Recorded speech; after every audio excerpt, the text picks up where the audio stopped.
आज हम डिस्कशन करेंगे रिकर्जन में टाइप ऑफ रिकर्जन के बारे में। पहला होता है direct versus indirect.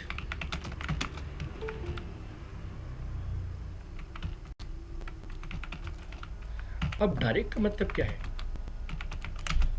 Function will call itself repeatedly inside its body। जैसे अगर हम एग्जाम्पल की बात करें तो हमने फैक्टोरियल कवर किया था और फिबोनाची सीरीज कवर किए थे। ये दोनों ही डायरेक्ट रिकर्जन है। क्यों? क्योंकि फंक्शन अपने आप को ही कॉल कर रहा था। आ जाए indirect recursion, one function call another, in turn second function will call first one।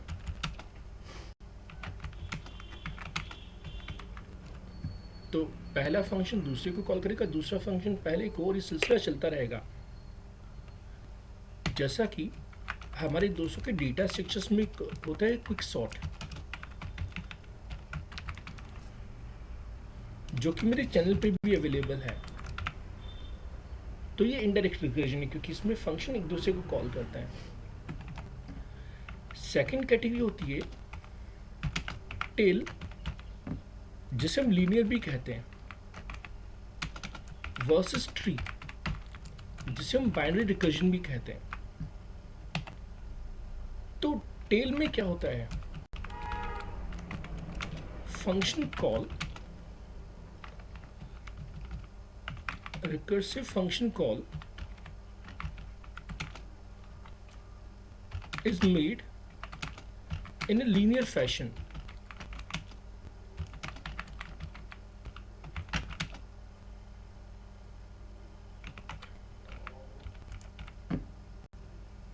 And a chain is created।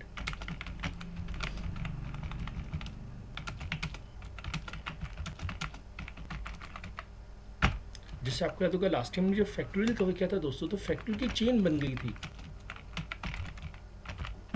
अगर आपको मैं फिर से एक बार याद दिलाऊं तो कुछ ऐसी सिचुएशन बनी थी।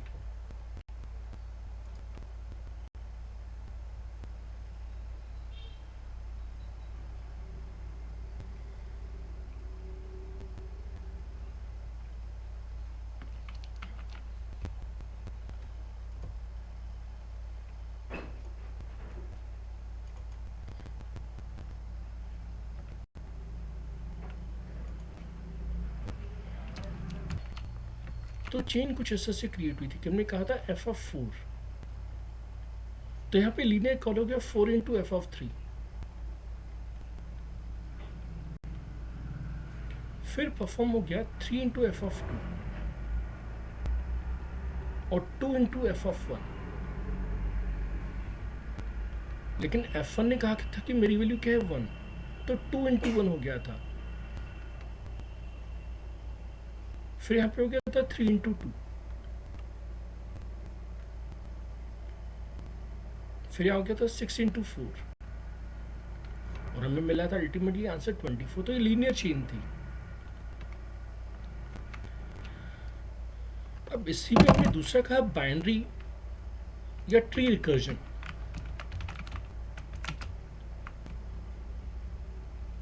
Inside the function will get called, इसको थोड़ा सा डेफिनेशन चेंज करते हैं। फंक्शन इज कॉल्ड टू और multiple times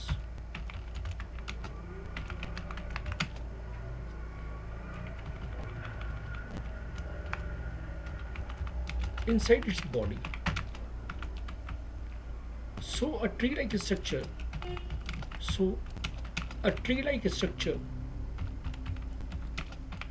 of function call is made।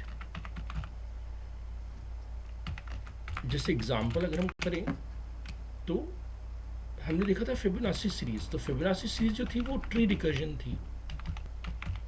कैसे? हमने कैलकुलेट किया था F4, तो यहाँ पे फंक्शन एक ही पर कॉल रहा है यहाँ पे, लेकिन दो पर कॉल हो रहा था, एक बार f of n minus two और एक बार f of n minus one. फिर यहाँ पे ब्रेक हो रहा था f ऑफ 0 में प्लस f ऑफ 1 में,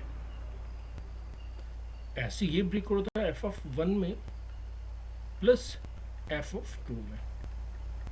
तो ये जो रिकर्जन आप देख रहे हैं ये बाइनरी रिकर्जन है या ट्री रिकर्जन है।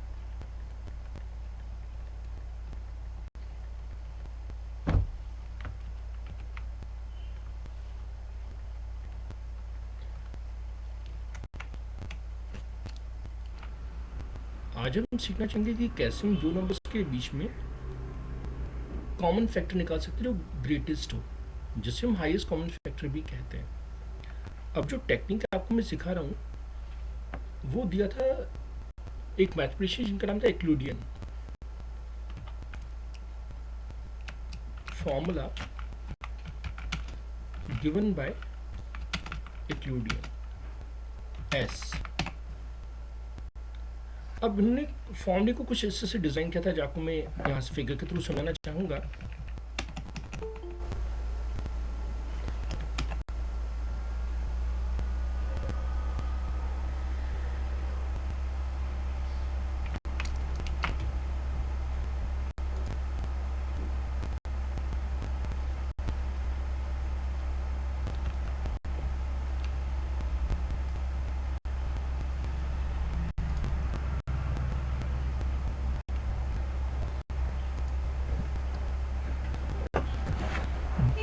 हमेशा दो नंबर्स के बीच में ग्रेटेस्ट कॉमन फाइंड करते हैं। तो माना कि वो दो नंबर्स हैं m और n। अब एक्लूडियन ने रूल 1 दिया कि अगर n ग्रेटर देन m है तो सीक्वेंस चेंज कर देंगे, पहले आप n को लिखेंगे और फिर m को लिखेंगे, यानी पहले बड़ा नंबर फिर छोटा नंबर। तो ये रूल 1 हो गया।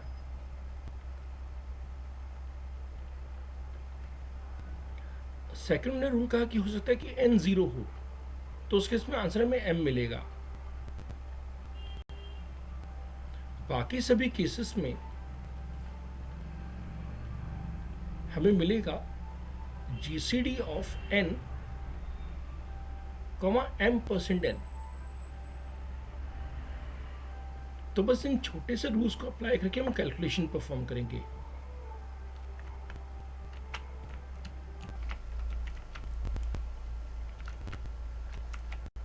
तो हमने डिस्कशन किया कि कैसे ये एक्लूडियन फॉर्मूला वर्क करता है। तो पहले तुमने मैन्युअली सॉल्व किया कि कैसे हम सॉल्व करते हैं। जैसे हमें GCD निकाला था 8 और 18 का, तो 8 के कॉमन डिवाइजर्स क्या थे 1 2 4 8, इनसे डिवाइड हो सकता है 8।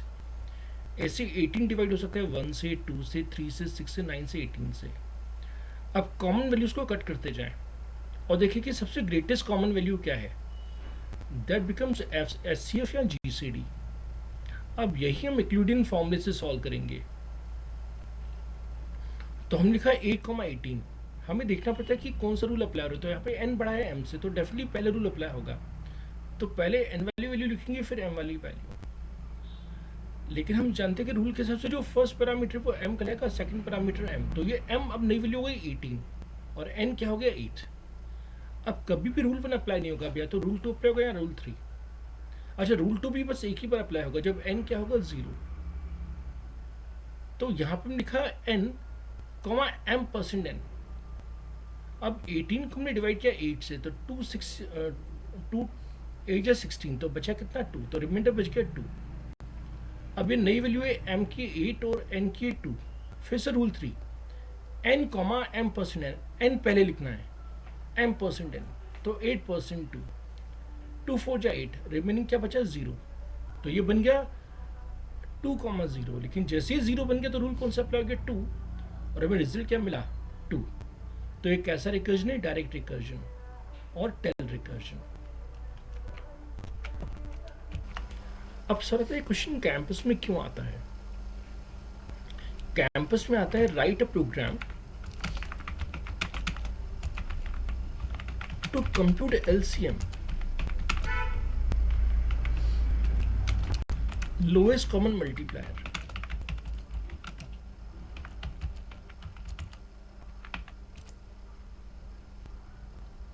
अब ये प्रोग्राम वही बना सकता है जिसने मैथमेटिकली फॉर्मूलेस पढ़े हों। तो मैथमेटिकली हमें पढ़ाया गया है ये m cross n is equal to GCD of GCD into LCM, यानी product of two numbers is always equal to their GCD multiplied by LCM। अब हमें स्कूल में टीचर ने सिखाया था कि हम देयरफॉर वाला फॉर्मूला अप्लाई कर सकते हैं।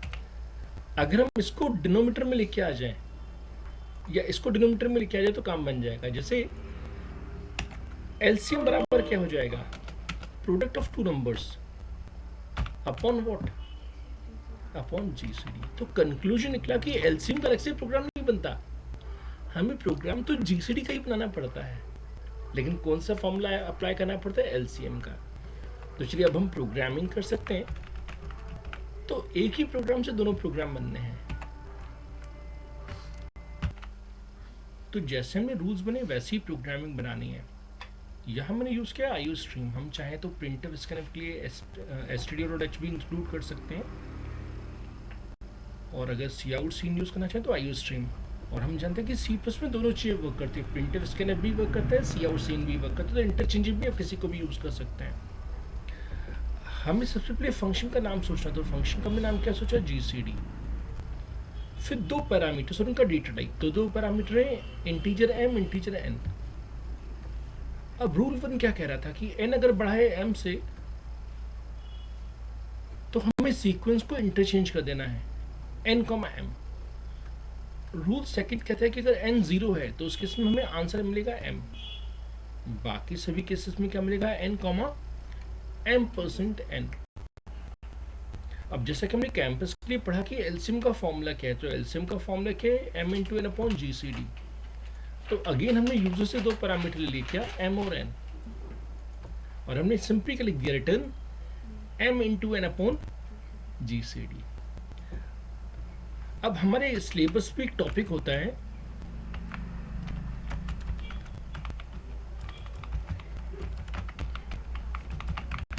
Calling one function inside another. तो टेक्निकली हमने क्या किया, एक फंक्शन बनाया GCD और उस फंक्शन को कहाँ यूज कर लिया, दूसरे फंक्शन के अंदर।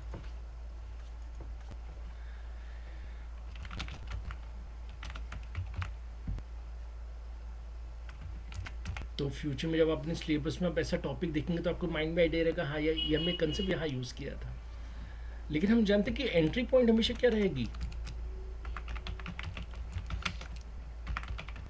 जब हमने फर्स्ट टाइम सी प्रोग्रामिंग सीखी तो हमारे मन में हमेशा आता था कि मेन फंक्शन क्यों। लेकिन आज हमें पता है कि मेन फंक्शन क्यों, कि प्रोग्राम में बहुत सारे फंक्शंस हो सकते हैं, लेकिन ऑपरेटिंग सिस्टम किसे चूज करेगा एंट्री के लिए, मेन फंक्शन को।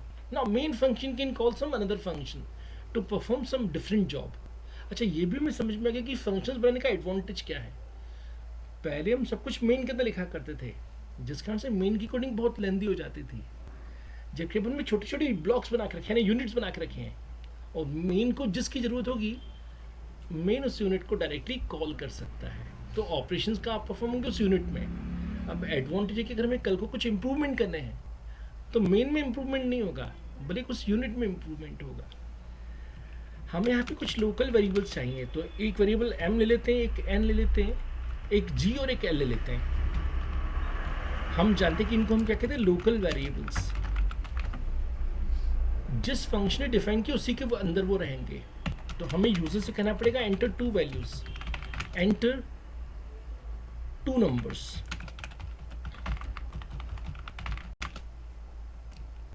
हम चाहे तो हेल्प कर सकते हैं, स्पेस सेपरेटेड। हालांकि लिखने की जरूरत नहीं, लेकिन हाँ हम यूजर को असेस कर रहे हैं कि वैल्यू को कैसे सेपरेट करना है, स्पेस सेपरेटेड। इससे कई बार हम क्या लिखते हैं, ऐसा लिखते हैं m स्पेस n। तो जैसा यूजर समझ जाए, जैसे ATM मशीन में हमेशा मैं जानता हूँ तो लिखा होता है please enter any two numbers like 2, 5। क्या कि हमें चेक करना पड़ता है कि कीबोर्ड प्रॉपर्ली वर्क कर रहा है या नहीं, जो एटीएम मशीन का कीबोर्ड होता है, तो वो मैसेज आता है। तो वैसे हमने यूज़र को यहाँ पे एक्सेस कर दिया।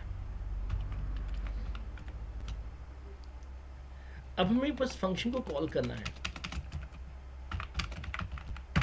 तो हम लिख रहे हैं जी बराबर क्या, G C D of M comma N. ऐसी एल बराबर क्या, LCM of M comma N. या हम चाहते तो ऐसा भी लिख सकते थे, L equal to M into N upon G. क्योंकि हमने फंक्शन बना के रखा, इसलिए मैं फंक्शन को कॉल कर रहा हूं। मान लो कि हमने ये फंक्शन नहीं बनाया होता, उस केस में ऐसा नहीं लिखते। उस केस में क्या लिखते हैं, L equal to M into G N upon G, क्योंकि जी में क्या स्टोर्ड है, जी सी डी। लेकिन क्योंकि हमने कैंपस के हिसाब से फंक्शन बनाया हुआ है, तो हम यहाँ पे फंक्शन को भी कॉल कर सकते हैं। अब हमें रिजल्ट शो करनी है, cout G C D equal to G के बराबर और एलसीएम इक्वल टू किसके बराबर, एल के बराबर। फिर रिटर्न 0 और ये प्रोग्राम कंप्लीट हो गया। अब इसे हम यहाँ से कॉपी कर लेते हैं और यहाँ ट्राई कर लेते हैं।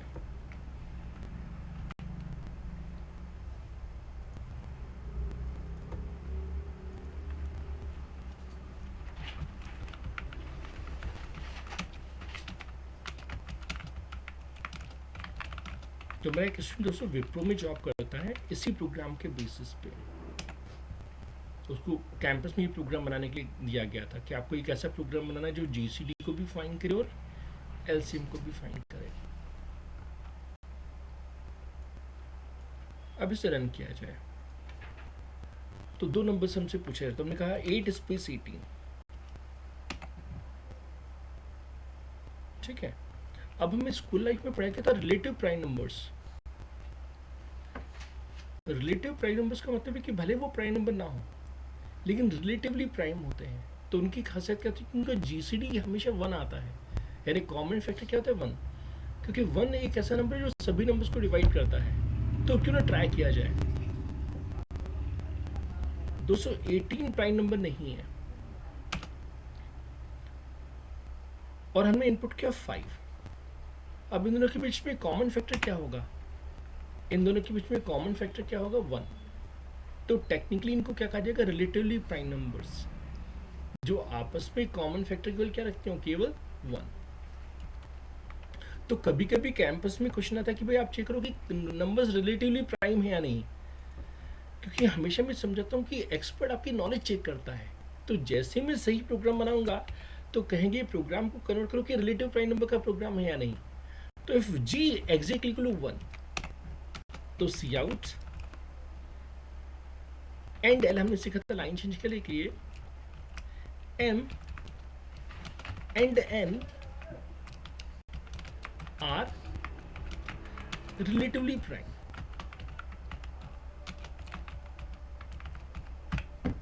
else see out m and n are not relatively prime.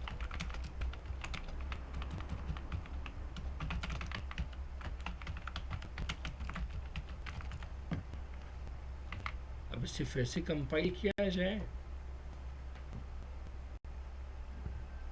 और रन किया जाए।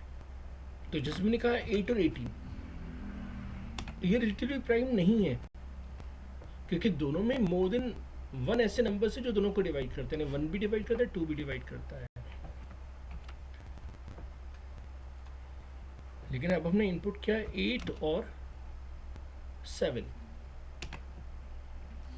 अब सिस्टम कह रहा है कि 8 और 7 दोनों क्या रिलेटिवली प्राइम है, क्योंकि दोनों का कॉमन फैक्टर क्या है, 1 है।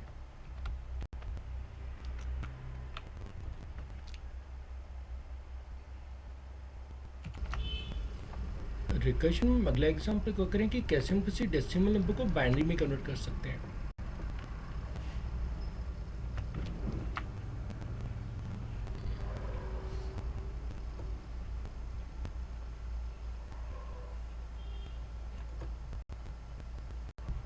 तो हमें कैलकुलेशन परफॉर्म करने की कैसी ऑपरेशन परफॉर्म होता है।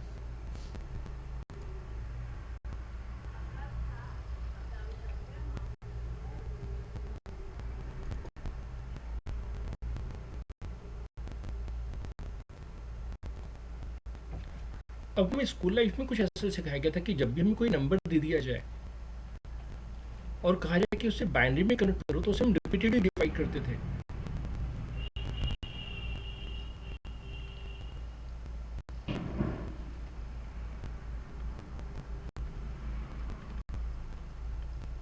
जैसे में दिया गया 13, अब क्योंकि बाइनरी में कन्वर्ट करें तो 2 से डिवाइड करना पड़ेगा, तो 2 6 या 12, हमें रिमेनिंग नोट करते जाना पड़ता है, तो रिमेनिंग बचा 1। फिर से 2 से डिवाइड करेंगे, 2 3 या 6, रिमेनिंग क्या बचा 0। अब 2 1 या 2, रिमेनिंग क्या बचा 1। अब 1 फर्दर डिवाइड नहीं होगा, तो इसका आंसर हम ऐसे लिखेंगे, लास्ट इन फर्स्ट आउट। तो इसका हमें आंसर क्या मिलना चाहिए, इसका हमें आंसर मिलना चाहिए 1 1 0 1 1 1 0 1। तो टेक्निकली एक फंक्शन है जो तभी काम करता है जब n नॉट इक्वल टू 0 हो। 0 नहीं होना चाहिए।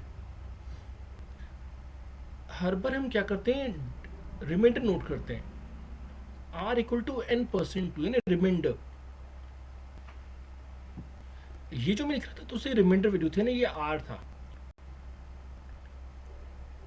अच्छा, जो ऑपरेशन में n पे परफॉर्म किया वही हम n/2 पे परफॉर्म कर रहे थे। जैसे पहले 13 पे परफॉर्म किया, फिर 6 पे परफॉर्म किया, फिर 3 पे।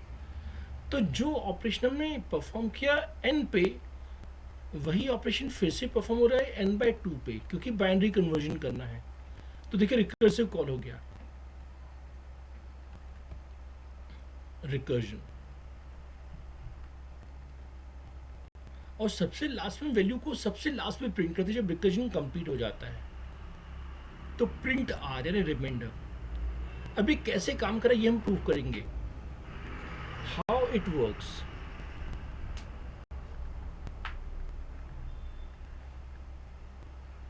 जैसे यही हमें नंबर प्रूफ करना है, तो हमने लिखा है F13।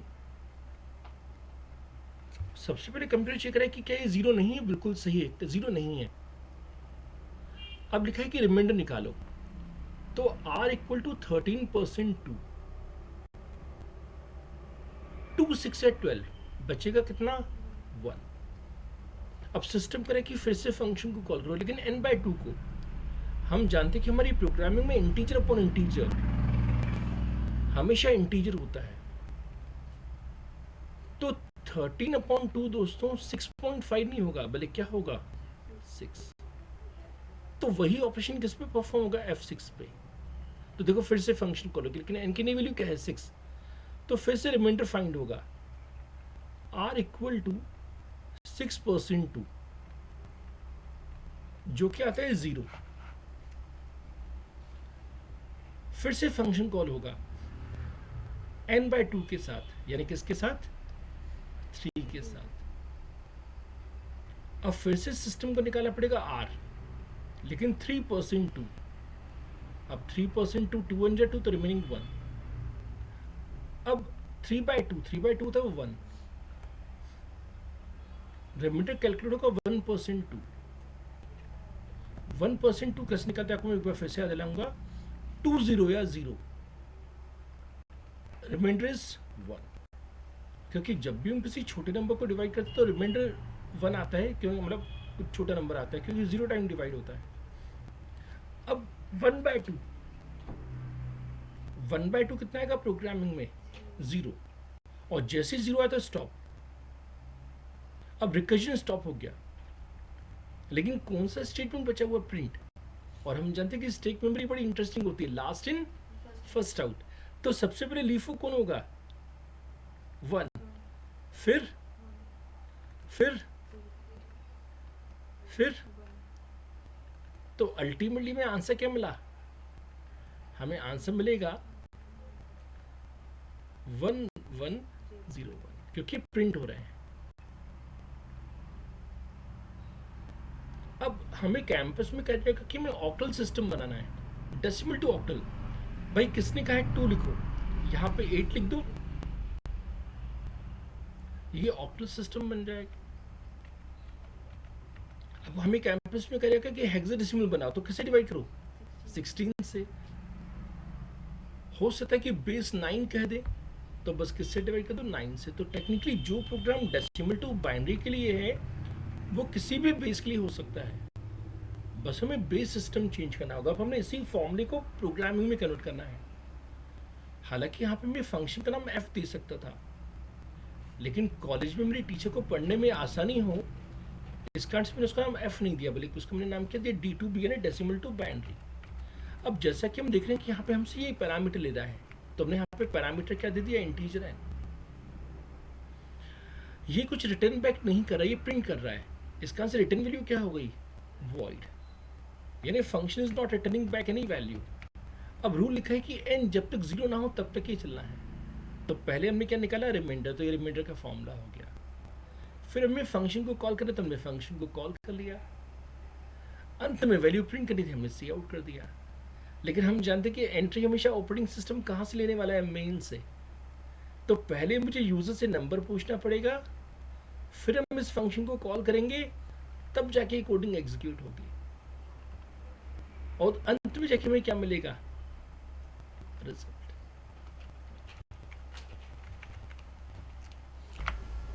जो हमने प्रोग्राम सीखा डेसिमल टू बाइनरी, उसके बेसिस पे वी कैन कन्वर्ट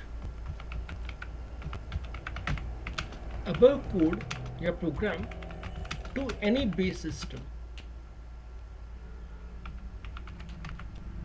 जैसे हमें कहा जाएगा डेसिमल टू ऑक्टल,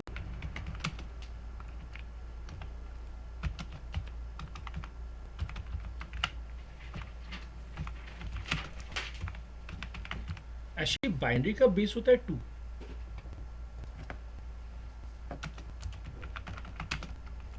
अब सिंपल सी बात है, बेस 2 था तो हमने 2 से डिवाइड किया था। टेक्निकली ऑक्टल का बेस क्या होता है, 8। तो सिंपली में क्या करना क्या है, इन अबव कोड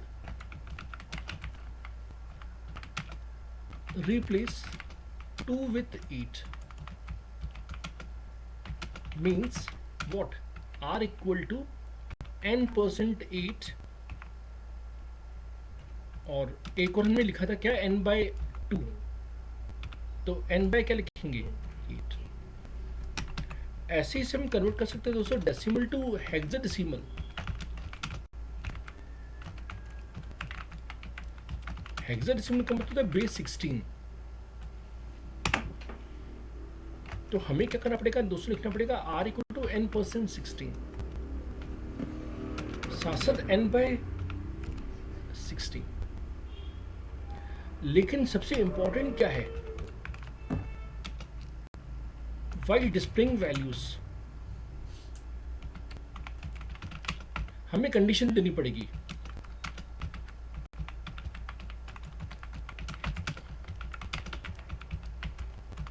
तो ऐसे टीचर में हेल्प करो कि कंडीशन कैसे देंगे। अगर हमारा रिमाइंडर लेस देन 10 है तो कोई दिक्कत ही नहीं है, क्योंकि हेक्साडेसिमल में 0 से लेकर 9 तक होता ही है। लेकिन स्कूल लाइफ में पढ़ाया गया था कि हेक्साडेसिमल में 10 को A कहा जाता है, 11 को B, 12 C, 13 D, 14 E और 15 क्या है, F। तो हमें कंडीशन देनी पड़ेगी कि कहीं वो 10 तो नहीं है। अगर 10 है तो क्या प्रिंट हो, A। एल्स इफ कहीं R11 तो नहीं है तो उस केस में B प्रिंट हो। ऐसे करते करते करते करते आपको कहाँ तक कंडीशन देनी पड़ेगी कि कहीं रिमाइंडर 15 तो नहीं है, तो उस केस में क्या प्रिंट होगा, F। अभी मैं दोस्तों को सिंपल हिंट दे रहा हूँ, आप चाहें तो इस कोड को सिंप्लीफाई या इम्प्रूव भी कर सकते हैं। लेकिन हाँ, मैंने आपको हिंट दे दी कि यहाँ पे 0 से लेकर 9 तक तो प्रिंट होगा, लेकिन जब जब रिमाइंडर 10 होगा तो A, 11 होगा तो B। क्योंकि रूल कहते हैं कि जब भी हम किसी नंबर को बेस n से डिवाइड करते हैं तो रिमाइंडर 0 से लेके n-1 तक बचता है। तो क्योंकि बेस 16 है तो रिमाइंडर 0 से लेके 15 के बीच में होगा। अभी हम डेसिमल टू बाइनरी कन्वर्ट कर रहे थे, लेकिन कभी कभी हमें उल्टा करना पड़ता है, बाइनरी नंबर को डेसिमल में कन्वर्ट करना पड़ता है। तो काफ़ी दिन पहले जब आपको मैं लूप सिखा रहा था, तो लूप में मैंने आपको सिखाया था Armstrong number, finding sum of digits of numbers, जो मेरे चैनल पे भी हैं। वैसे मैंने एक प्रोग्राम सीखा था रिवर्सिंग डिजिट्स ऑफ नंबर्स, कि जैसे मैंने इनपुट किया था 153 तो मैं उसका रिवर्स मिल गया था 351। तो एग्जैक्टली वही लॉजिक आप यूज़ करके प्रोग्राम बना सकते हैं। अब उस प्रोग्राम को क्यों ज़रूरत पड़ेगी? जैसे हमने इनपुट किया 1101, तो हमें स्कूल में टीचर ने सिखाया था कि कैसे कन्वर्ट होता है। 1 इंटू 2 का पावर 0, तो 2 का पावर 0 कितना होता है 1, प्लस 0 इंटू 2 का पावर 1, अब 0 इंटू 2 का पावर 1 यानी 2, प्लस 1 इंटू 2 का पावर 2, तो 2 का पावर 2 कितना होता है 4, प्लस 1 इंटू 2 का पावर 3, तो 2 का पावर 3 कितना होता है 8। अब आप इसे सॉल्व करें दोस्तों, 1 इंटू 1 1 होता है। अब क्योंकि 0 से मल्टीप्लाई तो इससे भूल जाइए, ये 4 और ये 8, तो 8 प्लस 4 प्लस 1 यानी कितना 30। तो technically we have to use the logic to separate these numbers. अब जब हम रिवर्सिंग करे थे तब हम 10 से मल्टीप्लाई करे थे, क्यों? क्योंकि बेस हमारा 10 था, क्योंकि we are working with decimal number system. लेकिन यहाँ पे क्योंकि बेस 2 है तो हम किसके मल्टीप्लाई करें? 2 के पावर से। 2 का पावर 0, 2 का पावर 1, 2 का पावर 2, 2 का पावर 3, 2 का पावर 4, इस तरह से सीक्वेंस चलता जा रहा है। हमें डिस्कशन करना है स्ट्रक्चर्स के बारे में। अब देखिए स्ट्रक्चर की डेफिनेशन क्या कहती है। Used to create user defined data type.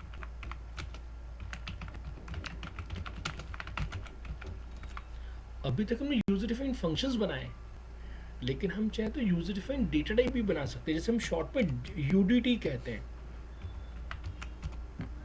अब फर्स्ट ईयर के स्टूडेंट जो होते हैं उनके एग्जाम में क्वेश्चन क्या आता है?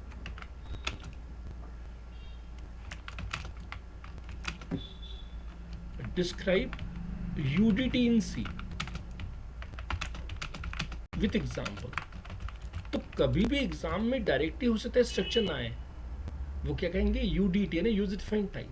तो जब भी हम यूजर डिफाइंड टाइप की बात करें तो हमें क्या डिस्कस करना होगा? स्ट्रक्चर।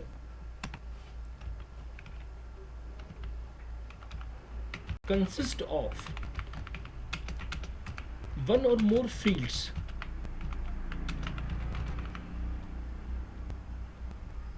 ऑफ सेम और डिफरेंट टाइप, यानी हेट्रोजीनियस। जब हमने एरे पढ़ा तो एरे होमोजीनियस था, एरे में सभी एलिमेंट्स का टाइप सेम होता है, लेकिन स्ट्रक्चर में टाइप डिफरेंट भी हो सकता है। Size of structure is equal to sum of size of all its fields. तो जितनी भी हम फील्ड्स बनाएंगे उन सबकी साइज का sum. Used to represent record based information like student, जिसे स्टूडेंट एक तरह का यूजर डिफाइंड टाइप है, क्योंकि स्टूडेंट में रोल नंबर होता है, नेम होता है, एड्रेस होती है, कॉलेज होता है। ऐसी एम्प्लॉय, बुक, मोबाइल, प्रोडक्ट। क्या ऐसा कोई डेटा टाइप आपने कभी सी में पढ़ा? नहीं। लेकिन thanks to the structure, with the help of structure we can create these types. अब steps to work with structure. हमें स्ट्रक्चर के साथ वर्क करने के लिए क्या क्या स्टेप्स रिक्वायर्ड होती हैं? सबसे पहली स्टेप होती है दोस्तों declare structure type. Step second क्या होती है? डिफाइन वन और more variables of struct type. और step third, perform operations on struct variable using dot, जिसे हम कहते हैं member access operator.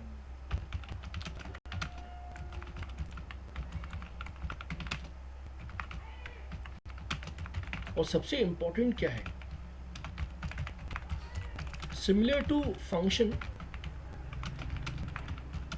a structure can also be defined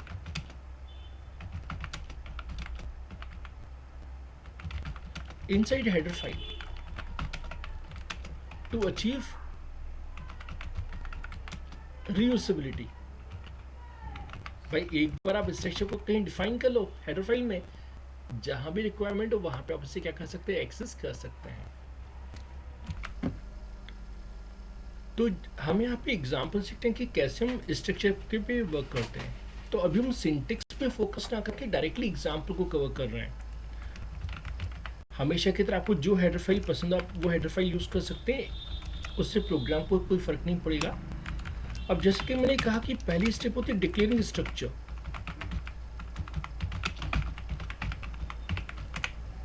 तो हमने कहा स्ट्रक्ट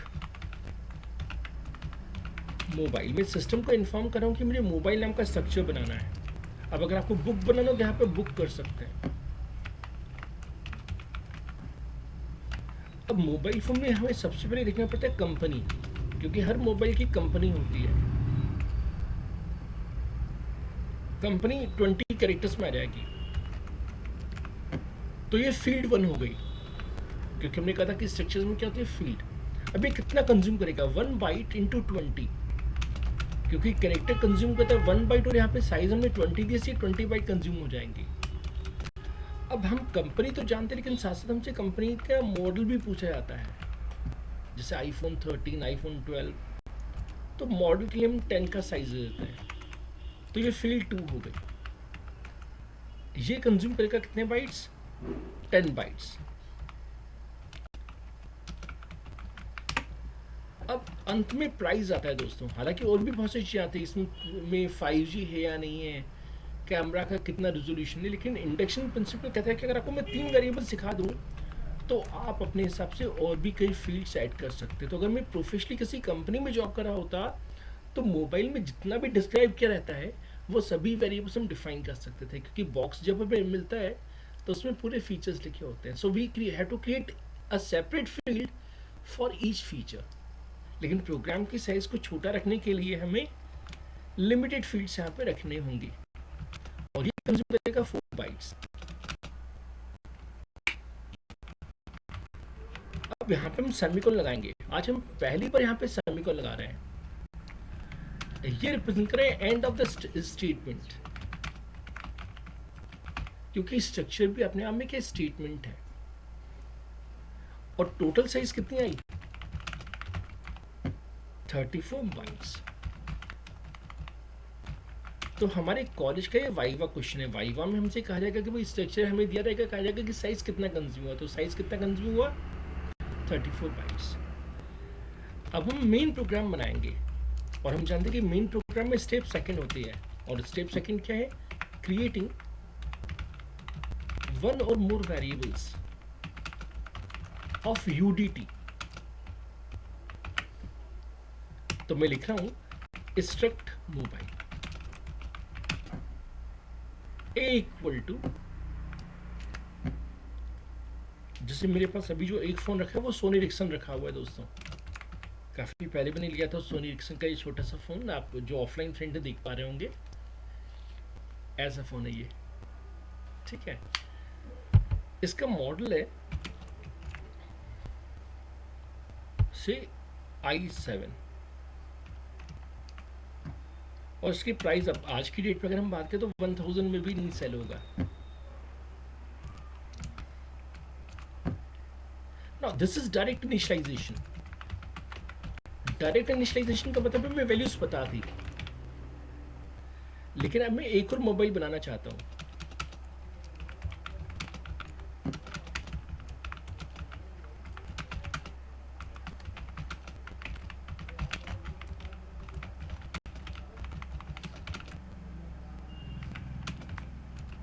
दोस्तों, यहाँ पे मैं दोनों सिंटेक्स सिखा रहा हूँ, सी का सिंटेक्स भी, सी प्लस का भी सिंटेक्स। सी लैंग्वेज कहते थे कि जब भी हम स्ट्रक्चर का कोई वेरिएबल लेंगे तो हमें स्ट्रक्ट कीवर्ड लिखना पड़ेगा फिर से। लेकिन सी प्लस में इम्प्रूवमेंट किया गया। अगर हम प्रोग्राम को .cpp फॉर्म में सेव करें तो यहाँ पे फिर से स्ट्रक्ट लिखें तो भी वर्क करेगा, फिर से स्ट्रक्ट ना लिखें तो भी वर्क करेगा। So writing struct is optional when we are using .cpp। अब मैं यूजर से इनपुट करवाना चाहूँगा, टेकिंग इनपुट फ्रॉम यूजर। मैं चाहता हूँ कि जो सेकंड फोन है वो यूजर इनपुट करे। तो हमने कहा सी आउट एंटर, सी आउट नहीं, अब यहाँ पे प्रिंट एफ हम यूज करेंगे क्योंकि हमने हेडर फाइल चेंज की हुई है। एंटर कंपनी ऑफ मोबाइल, आपकी मोबाइल की कंपनी कौन सी है? तो हम जानते हैं कि स्ट्रिंग के लिए हम यूज करते हैं गेट इज। किसकी कंपनी पूछनी है? बी, तो वेरिएबल का नाम क्या है? बी। और बी की कौन सी फील्ड? बी की कौन सी फील्ड? कंपनी। अब देख सकते हैं ये स्टेप 3 हो गई दोस्तों, एक्सेसिंग फील्ड्स यूजिंग डॉट। अब यहाँ पे बी क्यों लिखा? क्योंकि वेरिएबल बी है, उसकी कौन सी फील्ड? Company field. अब जिस तरह से कंपनी फील्ड हो गई, सिंपल सी बात है कि वैसे हम यूजर से क्या पूछ सकते हैं? वैसे हम पूछ सकते हैं मॉडल, और ऐसे ही हम दोस्तों क्या पूछ सकते हैं? बस हमें वेरिएबल चेंज करना होगा। तो यहाँ पे वेरिएबल क्या रहेगा? मॉडल, और यहाँ क्या आ जाएगा? प्राइस। लेकिन प्राइस के लिए हम लिखेंगे स्कैन एफ %d कॉमा किसमें? B dot price. अब एक बार जब हम इनपुट ले ले तो हम कुछ कंडीशंस भी लगा सकते हैं।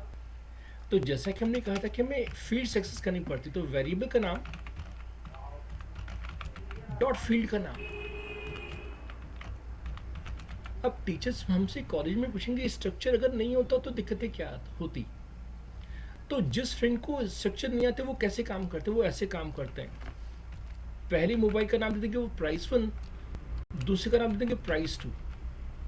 अब अगर हमें टीचर ने केवल 2 मोबाइल फ़ोन हैंडल करने के लिए कहा है तो कोई दिक्कत नहीं, प्राइस 1 प्राइस 2 से काम चल जाएगा। लेकिन अगर 100 फ़ोन होते तो प्राइस 1 प्राइस 2 प्राइस 3 प्राइस 100 तक जाना पड़ता। जबकि आसान तरीका क्या है? आसान तरीका कि हम स्ट्रक्चर बना लें, जब वेरिएबल ए की प्राइस जाने तो ए डॉट प्राइस लिखें, और जब बी की प्राइस जाने तो हम क्या लिखें? B dot price. उससे फ़ायदा क्या होगा कि हम आगे चल के पढ़ेंगे एरे ऑफ स्ट्रक्चर, कि अगर मेरे पास 100 ऑफ मोबाइल्स भी होते तो मुझे बार बार प्राइस डिफाइन नहीं करना पड़ता। I have to define price only once.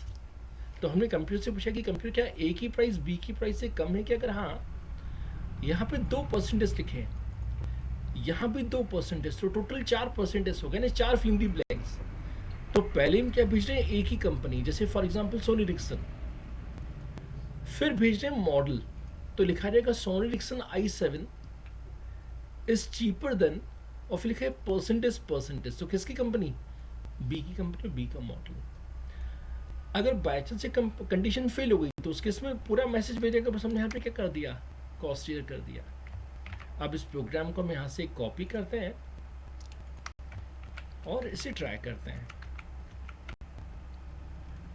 अब इसी प्रोग्राम को बेस रखते हुए हम जो चाहे प्रोग्राम बना सकते हैं। हम ऐसे लैपटॉप भी बना सकते हैं, बस जहाँ मोबाइल लिखा है वहाँ पे क्या रहेगा? लैपटॉप या फिर कार।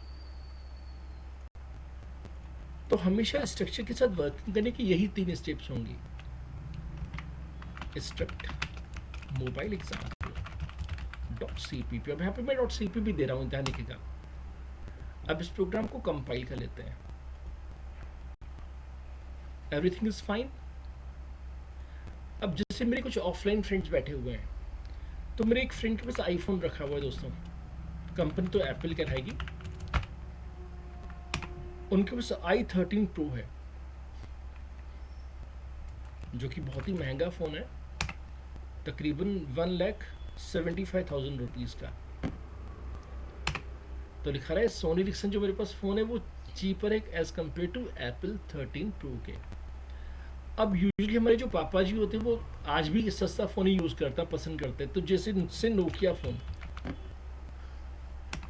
तो नोकिया में भी से नोकिया 100 काफ़ी बिकता था एक ज़माने में, प्राइस मान लीजिए भी वो 500 रुपीज़ का है। तो सिस्टम कह रहा है दोस्तों कि जो मेरे पास सोनी रिक्सन है वो महंगा है एज़ कम्पेयर टू नोकिया 100 के।